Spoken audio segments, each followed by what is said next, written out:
চিনি সেটা আমি বানাই না, আপনি বানান না। এটা কও এটা ভালো। আপনি যেটা মন চাই এটা নেন 100 সেটা টাকা। আপনি কবে 150 টাকা দিলে ওরে লাল না, দিবা ওরা তো কইতে কইছে এইটা দিবা আমরা কাঁচা।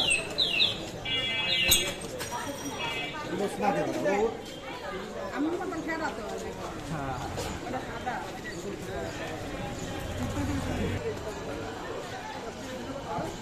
আমরা সীমিত লাভ করবো। ভাই আমাকে লাভ থেকে আমাকে আলু পেঁয়াজের গাড়ি দেন। ওই যে দেখেন নিচে আলু পেস্ট করে রয়েছে, এই যে দেখছেন ওনা পেস্ট করে রয়েছে। আমরা এখানে মাল দিচ্ছি এক গুণ টাকা করে 1000 নোট দিছি। 100 টাকা পিস। কি তারপর কথা বলতে পারবো না। আমরা তরমুজ কাটি কিরকম করে এর তরমুজ কাটছি ওটা কাটলে আর সুন্দর দেখাই তো কাটছি তারা বেগা ওরা কত সুন্দর করে কাটছে। তরমুজ 100 টাকা পিস, 100 টাকা 100 টাকা পিস তরমুজ।